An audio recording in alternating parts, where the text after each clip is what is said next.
Season 2 के आखिरी हिस्से में हमने देखा था कि सियोंग ने बाकी सभी प्लेयर्स के साथ मिलकर गार्ड्स पर हमला कर दिया था, लेकिन उनकी एमो खत्म हो गई, जिसकी वजह से उन्हें सरेंडर करना पड़ा। इसके बाद गार्ड्स ने उन सब पर गोली चला दी और सभी को मार दिया। इसके बाद सीजन 3 शुरू होता है, जहां गार्ड 11 पाक को गोली मारता है और उससे कहता है कि अगर जिंदा रहना चाहता है तो चुप रहना। पाक अपनी आंखें बंद कर लेता है। असल में गार्ड 11 उसे बचाना चाहता था। इसके बाद सारे डेड बॉडीज को कॉफिन्स में डाल दिया जाता है। तभी एक गार्ड आकर न्यूएल से कहता है कि तुमने बहुत अच्छा काम किया है। न्यूएल उससे कहता है कि वह भी देखना चाहता है कि इन बॉडीज के साथ क्या किया जाता है। गार्ड उसकी बात मान लेता है। इसके बाद एक कॉफिन को गार्ड्स के हॉल में लाया जाता है। वहाँ सब लोग कॉफिन के चारों तरफ इकट्ठा हो जाते हैं। कैट उस कॉफिन को खोलती है जिसमें सियोंग था। वह उसे चेक करती है और देखती है कि वह अभी जिंदा है। जब सियोंग को होश आता है तो वह कैट से बाकी लोगों के बारे में पूछता है। कैट उसे बताती है कि सब लोग मर चुके हैं। यह सुनकर सियोंग पूरी तरह टूट जाता है। तभी एक गार्ड आता है और बताता है कि कल रात कुल 35 लोग एलिमिनेट हो गए हैं। गार्ड आगे कहता है कि अब गेम में कुल 60 लोग बचे हैं और प्राइज मनी बढ़कर 49.6 बिलियन वन हो गई है। अब हर प्लेयर का हिस्सा 660 मिलियन वन होगा। इसके बाद वह सभी से दोबारा वोट करने के लिए कहता है। सियोंग पूछता है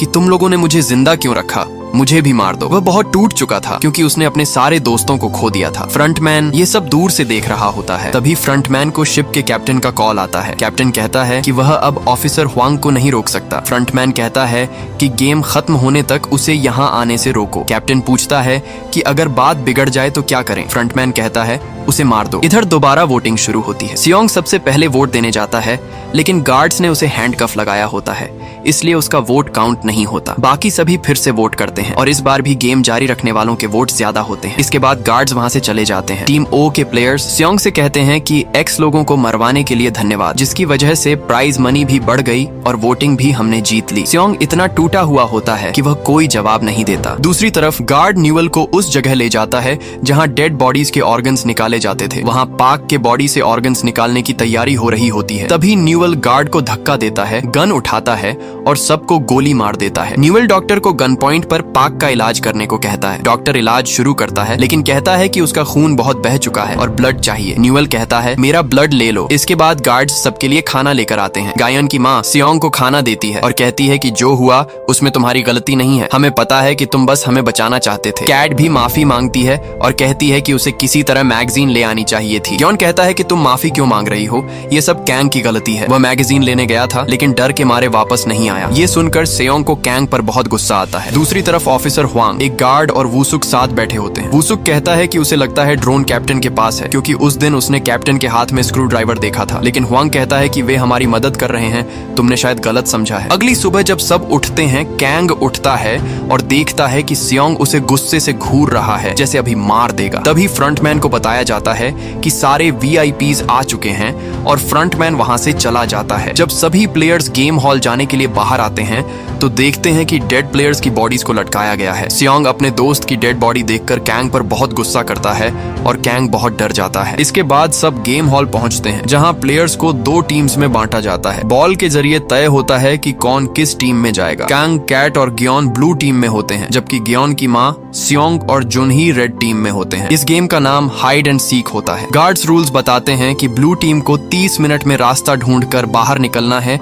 या छिपे रहना है, और रेड टीम को 30 मिनट में ब्लू टीम के प्लेयर्स को मारना है। अगर रेड टीम का कोई प्लेयर किसी ब्लू टीम वाले को नहीं मार पाया तो वह खुद एलिमिनेट हो जाएगा। ब्लू टीम के हर प्लेयर को एक की दी जाती है जिससे वे डोर्स खोल सकते हैं, लेकिन एक बार डोर खुलने के बाद बंद नहीं होगा। रेड टीम को नाइफ दी जाती है। ये देखकर ब्लू टीम बहुत डर जाती है। गार्ड्स कहते हैं कि अगर कोई अपनी टीम से खुश नहीं है तो गेम शुरू होने से पहले ऑपोजिट टीम के किसी प्लेयर से टीम बदल सकता है। यह सुनकर कैंग बहुत डर जाता है, क्योंकि उसे पता है कि सियोंग उसे मार देगा। टीम्स बदलने का सिलसिला शुरू होता है। जैक जुनही से कहता है कि तुम किसी को मार नहीं पाओगी, इसलिए तुम मुझसे टीम बदल लो और छिपी रहो। जुनही मान जाती है। ग्योन अपनी माँ से टीम बदल लेता है। कांग सबसे बहुत रिक्वेस्ट करता है, लेकिन कोई भी उससे टीम नहीं बदलता, क्योंकि सब जानते हैं कि सियोंग उसे मारेगा। गुस्से में कांग सियोंग से कहता है कि मुझे घूरना बंद करो। कांग कहता है कि यह सब तुम्हारी बेवकूफ प्लान की वजह से हुआ है, सब तुम्हारी गलती है। तभी तभी एक गार्ड आकर उसे रोक देता है। दूसरी तरफ ऑफिसर वांग नए ड्रोन ऑपरेटर के साथ आइलैंड की सर्च पर निकलने वाला होता है। वह वूसक को कॉल करता है। वूसक कहता है कि तुम लोग जाओ, मैं बाद में आऊंगा। वांग चला जाता है। वूसक कैप्टन पर शक होने की वजह से रुक जाता है और उसके खिलाफ सबूत इकट्ठा करता है। इधर पहले सभी ब्लू टीम प्लेयर्स को गेम एरिया में भेजा जाता है। अंदर जाकर उन्हें छिपने के लिए 2 मिनट मिलते हैं। वे तय करते हैं कि जिसे भी रास्ता मिले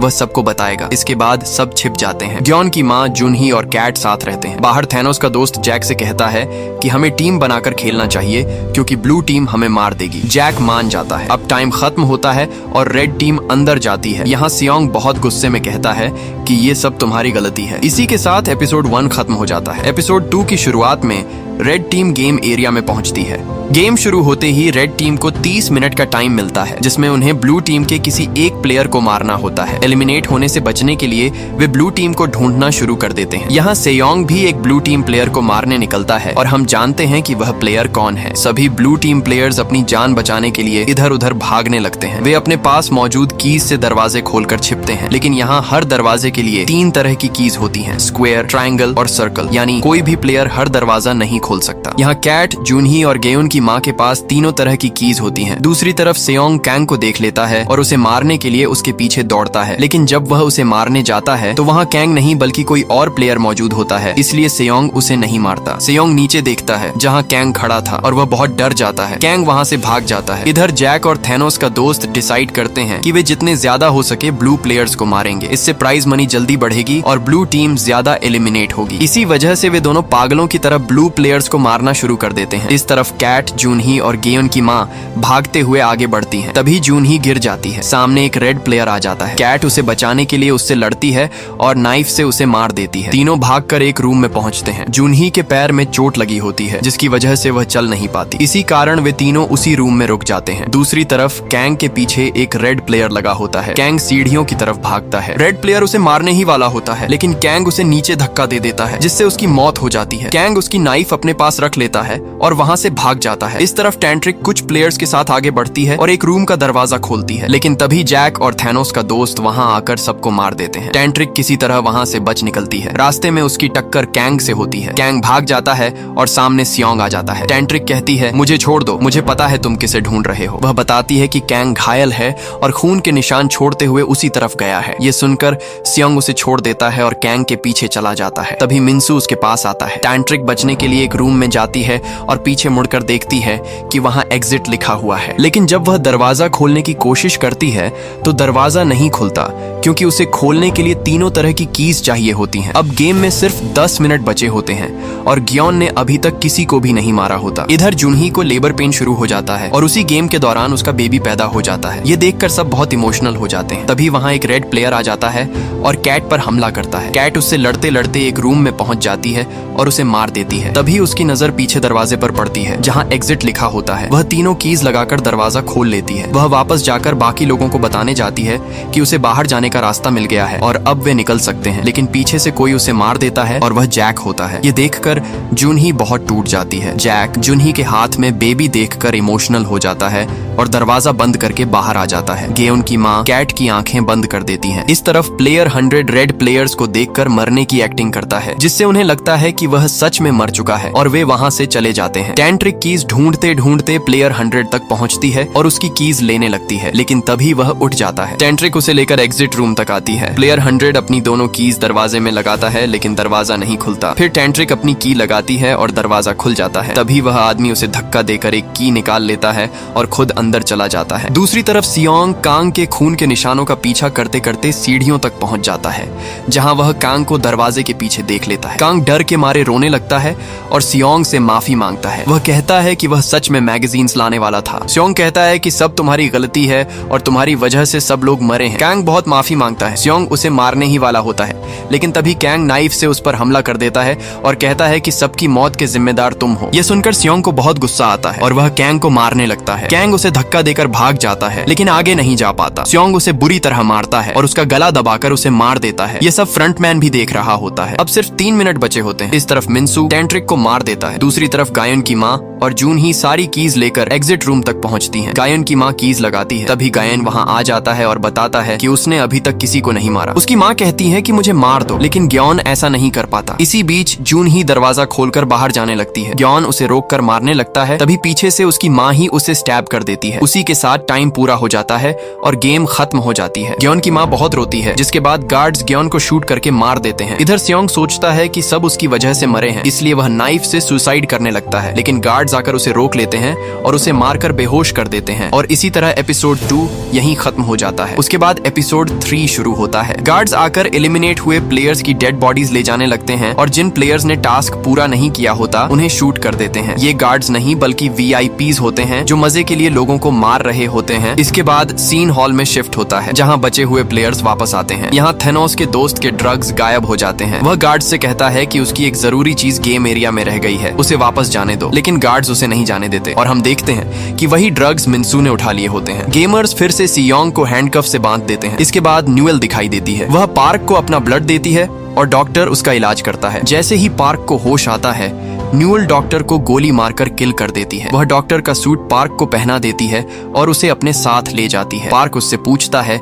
कि वह उसकी मदद क्यों कर रही है, लेकिन न्यूएल कोई जवाब नहीं देती। वह पार्क को गार्ड 16 के पास डॉक्टर के रूम में भेज देती है। दूसरी तरफ गार्ड्स हॉल में आकर 4th गेम का रिजल्ट सुनाने वाले होते हैं। चौथे गेम के रिजल्ट में गार्ड्स बताते हैं कि इस गेम में 35 लोग एलिमिनेट हो चुके हैं। अब गेम में सिर्फ 25 प्लेयर्स बचे हैं और प्राइज मनी बढ़कर 43.1 बिलियन वन हो गई है। अब हर प्लेयर के हिस्से में 1.7 बिलियन वन आएंगे। इसके बाद एक बार फिर वोटिंग शुरू होती है। इस बार वोटिंग बहुत कम संख्या में शुरू होती है। सभी लोग वोट देने लगते हैं। यहाँ थैनोस का दोस्त X बटन दबाता है, लेकिन इस बार मिन्सू नशे की हालत में O दबाता है। इसके बावजूद अब भी बहुत से लालची लोग गेम जारी रखने के लिए वोट करते हैं। तभी गयोन की माँ सबके सामने हाथ जोड़कर रिक्वेस्ट करती है कि गेम यहीं रोक दो। अगर तुम्हें कम पैसे चाहिए तो मेरा हिस्सा भी रख लो। मैं अपनी जिंदगी जी चुकी हूँ। मैं बस चाहती हूँ कि ये माँ और बेटी सुरक्षित बाहर चली जाए। मैं तुम सबके सामने भीख मांगती हूँ, लेकिन कोई उसकी बात नहीं सुनता। इस तरह गेम जारी रखने वालों के वोट्स फिर से ज्यादा हो जाते हैं। आखिरी वोट सियोंग का होता है, लेकिन इस बार भी वह वोट नहीं करता। इसके बाद गार्ड्स वहाँ से चले जाते हैं। इधर गार्ड्स ऑपरेशन रूम में पहुंचते हैं, जहाँ नए गार्ड्स मारे गए थे। वहाँ उन्हें 3 गार्ड्स की डेड बॉडीज मिलती हैं। एक गार्ड अपने लीडर को बताता है कि यहाँ 3 गार्ड्स की लाशें मिली हैं और हमें लगता है कि यह काम गार्ड 16 यानी डॉक्टर ने किया है, क्योंकि वह यहाँ मौजूद नहीं है। यह सुनकर लीडर कंट्रोल रूम में जाता है और गार्ड 16 के रूम की फुटेज देखता है। इसके बाद वह अपने रूम में जाकर आदेश देता है कि लाइट्स ऑफ होते ही गार्ड 16 को मेरे सामने लाया जाए और यह भी पता लगाया जाए कि नंबर 11 कहाँ है। तभी नंबर 11 वहाँ आती है और लीडर पर गन तान देती है। लीडर उससे पूछता है कि ऑपरेशन टीम को तुमने मारा है ना?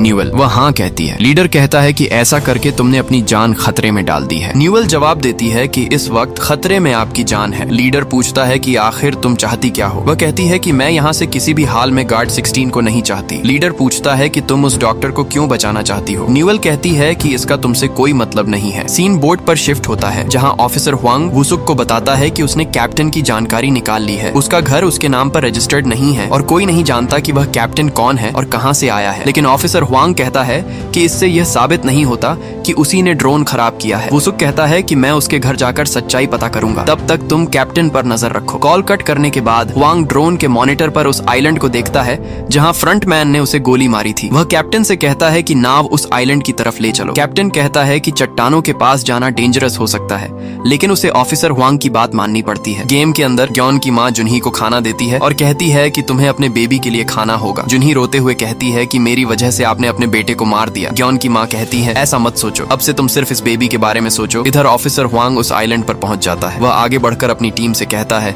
कि यही वह आइलैंड है जहां मुझे गोली मारी गई थी और गेम वाला आइलैंड भी आसपास ही होगा। उसकी टीम का एक मेंबर उसे जल्दी लौटने को कहता है। दूसरी तरफ गायोन की माँ सियोंग के पास बैठकर कहती है कि जो हुआ उसमें तुम्हारी गलती नहीं है, खुद को दोष देना बंद करो। जिंदगी बहुत अनफेयर है, मैंने अपने बेटे को अपने ही हाथों से मार दिया। यह कहते हुए वह रोने लगती है। वह सियोंग से रिक्वेस्ट करती है कि जुनही और उसके बच्चे को यहाँ से बाहर निकालने में मदद करो। सियोंग कहता है कि वह कुछ नहीं कर सकता, वह पहले जैसा नहीं रहा। फिर भी वह उससे बहुत रिक्वेस्ट करती है कि किसी तरह उन्हें बचा लो। इधर वुसुक अपने एक दोस्त के साथ कैप्टन के घर पहुंचता है। वह अकेले अंदर जाता है। अंदर जाते ही एक डॉग भौंकने लगता है। वुसुक जल्दी से दरवाजा तोड़कर अंदर जाता है, जहां दीवार पर कैप्टन की फोटोज लगी होती हैं, जिनमें वह उसी रिक्रूटर के साथ होता है जो लोगों को गेम का इन्विटेशन देता था। तभी पीछे से डॉग उस पर हमला करता है, जिससे बचने के लिए वुसुक उसे गोली मार देता है। इसके बाद वह बाहर आता है और घर के पास देखता है कि जमीन पर बहुत सारे पैसे पड़े हैं और एक शॉपर में पिंक सोल्जर का सूट भी मिलता है। तभी वहाँ पुलिस आ जाती है। इधर लीडर गार्ड नंबर 11 को बाहर जाने की की देता है और कहता है कि ऑपरेशन रूम में वापस जाकर चेक करो, मुझे लगता है कि वहाँ से कुछ मिसिंग है। गार्ड्स वहाँ जाकर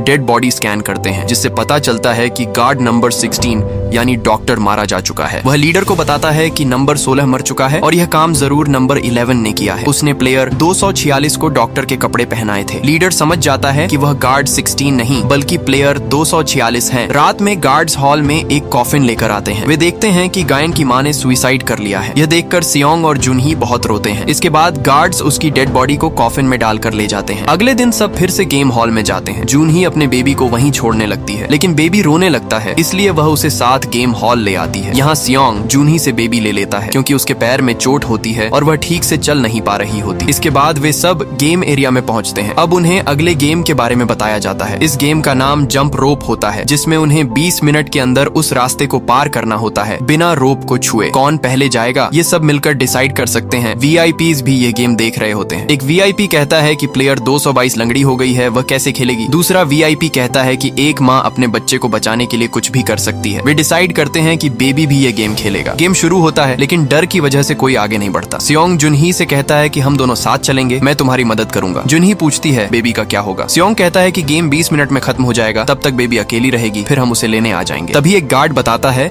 कि टाइम खत्म होने के बाद जो भी इस ब्रिज की इस साइड पर होगा वह एलिमिनेट कर दिया जाएगा। जुनही कहती है कि यह बेबी है, प्लेयर नहीं। गार्ड कहता है कि गेम एरिया में मौजूद हर किसी को गेम खेलना होगा। ये सुनकर सियोंग को बहुत गुस्सा आता है। ऐसे ही 2 मिनट निकल जाते हैं और कोई आगे नहीं बढ़ता। तभी मिन्सू थैनोस के दोस्त के पास आता है और ड्रग्स दिखाकर कहता है तुम यही ढूंढ रहे थे ना। जैसे ही वह ड्रग्स लेने जाता है, मिन्सू उन्हें ब्रिज पर फेंक देता है। उन्हें उठाने के लिए वह ब्रिज पर कूद जाता है और रोप से काफी आगे निकल जाता है। वह नीचे से लॉकेट उठा लेता है। जैसे ही वह उसे खोलता है, वह खाली निकलता है। तभी रस्सी के हिलने से वह नीचे गिर जाता है और मर जाता है। ये देखकर सब बहुत डर जाते हैं। जुनही सियोंग से कहती है कि आप प्लीज इसे अपने साथ ले जाइए। वह बेबी को अपनी जैकेट में लपेटकर सियोंग को दे देती है। सियोंग कहता है कि मैं इसे वहाँ छोड़कर तुम्हें वापस लेने जरूर आऊंगा। वह बेबी को लेकर ब्रिज पर चढ़ जाता है। वह छलांग लगाते हुए रस्सी से बचकर आगे पहुंच जाता है, जहां आगे से ब्रिज टूटा हुआ होता है। वहां से आगे जाना बहुत मुश्किल था। सियोंग बड़ी मुश्किल से छलांग लगाकर ब्रिज पार कर लेता है और पास हो जाता है। ये देखकर सब बहुत खुश होते हैं। सियोंग जुनही से कहता है कि मैं तुम्हें लेने आ रहा हूँ। वह बेबी को साइड में रखकर उसे लेने जाने लगता है, लेकिन तभी दूसरी तरफ से और प्लेयर्स आने लगते हैं, जिसकी वजह से वह वापस नहीं जा पाता। बहुत सारे प्लेयर्स ब्रिज पर चढ़ जाते हैं